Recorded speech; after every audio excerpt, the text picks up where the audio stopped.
Could we see James Bond 007 Goldeneye, which was originally released on the Nintendo 64, make its grand return here in 2021? Someone seems to think so by not exposing, but by leaking footage, good amounts of footage as well, 2 hours worth on YouTube, which I'll get into in a minute. But not only that, he's actually embedded in the description part of that video, which also the whole 2-hour video will be linked in the description below, some FAQs or frequently asked questions regarding about this footage. Now, of course, it's incredibly interesting to see that someone has been able to obtain these footage from a 2007, I believe, remake that was in the works from Rare, which was going to be released on the Xbox Live Arcade store, which, on a side note, I seriously missed that on the Xbox 360 days. I mean, Jesus, you had so many pretty terrible games, like Don't Be Nervous Talking to Girls, and, I mean, to be fair, just from that one example, you could pretty much understand the type of games you'd expect to find. However, this was originally going to be made for the Xbox Live Arcade, which is pretty much, again, 007 GoldenEye from the Nintendo 64. The same game with the same soundtrack, same sound effects, similar graphics, shall we say, unlike the 2010 remake one for the Wii. That was literally like an overhaul. This is like a fine tune, which is apparently was in the works all the way back then.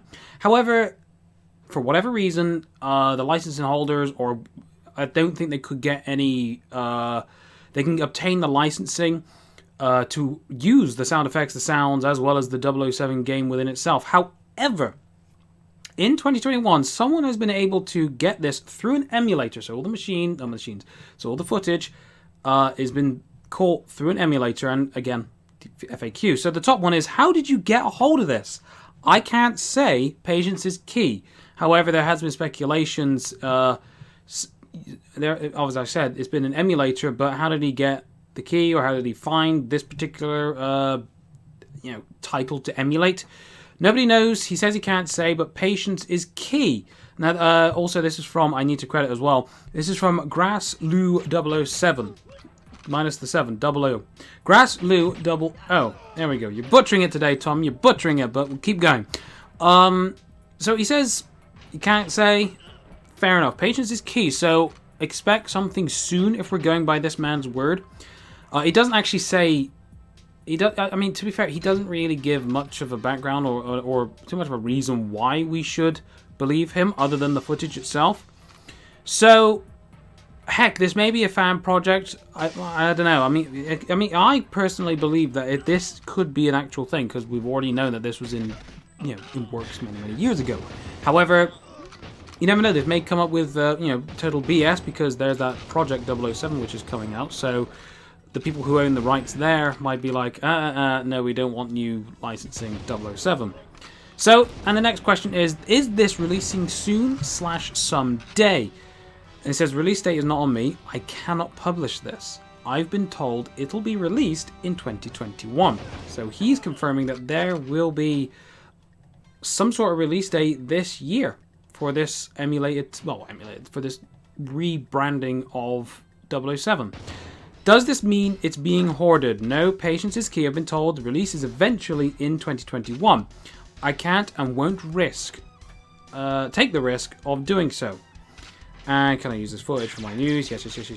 And he says, can I use the footage for my news review site? Yes, you can. However, you got to credit him, which I've already butchered. So, GrassLou00. Thank you for those leaks. So, I was not expecting this. Quite frankly, I haven't really been following this particular type of 007 GoldenEye project. I've actually been following the GoldenEye 25, which was because in a few years' time, the 25th anniversary of the Nintendo 64, which I've got over there, the game that was on the Nintendo 64 was released. So so someone was actually going to make their own version of 007 a lot better from what the screenshots and everything that was provided to us is a lot better than the 2010 remake. However, due to publishing rights and the rights to obtain it, they had to be cancelled. They had a cease and desist order. If I remember rightly, they didn't actually specify who sent out a cease and desist. Now, of course, in the FAQ down here from this video, someone apparently asked him, how do you feel about Nintendo cancelling this project way back when? And apparently it's not Nintendo who done it. So, in case anyone may think that's Nintendo's fault, it's not, according to this person. So the GoldenEye 25 project, which was coming out in a few years' time, it looked brilliant. I'll probably throw some screenshots up on here. It looked fantastic, and it was going to be free because no one had the publishing rights. And they had a cease and desist.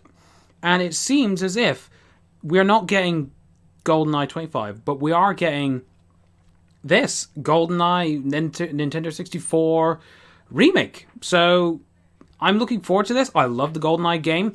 Do I think it's coming out? I mean, heck, the footage is convincing. It's very convincing. It shows you practically all the levels. It's not just a little 2-minute clip, as I said before. It's 2 hours. You see practically every level that is in the Nintendo 64 game completely, not redone, because the 2010 version was completely redone, rebuilt from the ground up. This has just been had a nice fine-tuning, and it works. The problem with this is with the people doing Project 007, they obviously hold the license to do a 007 title. Will this get in the way of this particular project? Who knows? Maybe they've got a deal.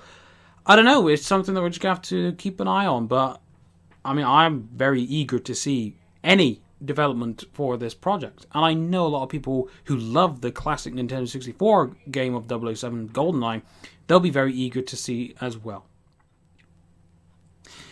Now, a part of this vlog series that I'm doing isn't necessarily strict to gaming news, gaming rumors, or anything else like that. It's just pretty much a topic that is could be a topic that is loosely gaming based, but I fancy covering.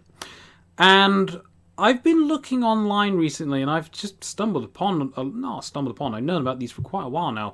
And I just thought, you know what, let's actually just, let's cover this. Let's talk about this.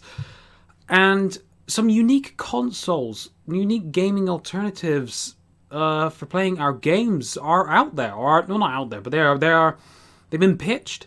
Whether they are out there to be bought right now or pre-ordered or whatever, I'm not too sure. So, and I just thought, you know what? It's very interesting because I do see some people talking about it, but not as much as I think that we should be talking about it. So I just thought, you know, I'm just going to pick 3 unique consoles that I have found and just list them off. And let's just have a look, see would I buy them or not. And I'll probably have like a little thing or screenshots of the websites that I'm looking at right now. I'm doing it from my phone.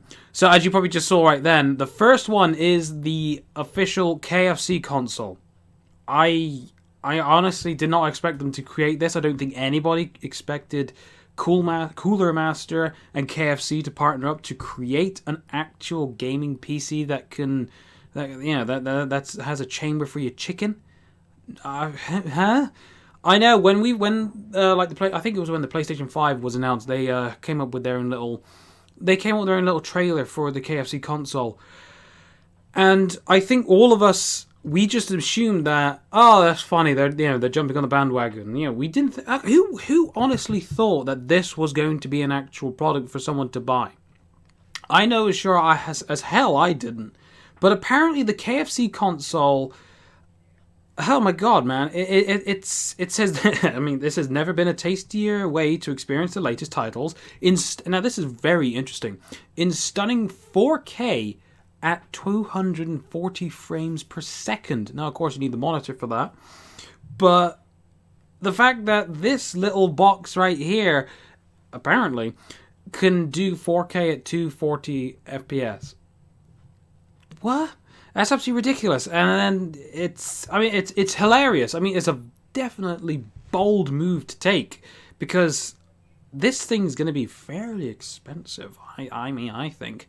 I mean, they haven't actually, as well, which is, I've noticed as well, I don't think they have actually listed the GPU, which they've never listed an actual GPU, what GPU you're getting. It says, discover a level of gameplay you didn't know possible with ASUS's powered graphics that runs buttery smooth.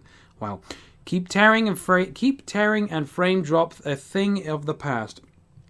Oh, sorry, it's very badly written. Oh, well, it's not badly written. It's just the placing's bad because it's fucking meshed up and everything. Oh, I swore. Yeah, another thing about this vlog. I'm trying my best not to swear, but I've already failed. Anyway, so they've got Asus powered graphics card, hot swappable GPU slots with a KFC console, so you can actually upgrade this apparently, but they don't actually necessarily list what GPU they're actually going to have there. So maybe there's going to be a variety of bunch. However, they did mention in the CPU. They didn't actually give you, again, they haven't given you a whole range of, like, it can have an Intel i5, i7, i9. It just says right here that at the heart of the beast of the machine is the Intel NUC 9 Extreme Compute Element, keeping space down and driving performance that mere mortals could only dream of. Gosh, a load of marketing bollocks, really, isn't it? And then they list a picture of the Intel i9 9th generation, which an i9 9th generation is still a very good CPU. Get it right, Thom. However, now we've got the 11th gen out. I'm assuming that will be changed. I'm assuming that there'll be like a newer version where you have the i9 11th generation, but we shall see. And then here's the thing which is very interesting, as I mentioned before, the chicken chamber. The world's first built-in chicken chamber. Never risk letting your chicken go cold again thanks to the patented chicken chamber. Utilizing the system's natural heat and airflow system, you can now focus on your gameplay and enjoy hot, crispy chicken between rounds.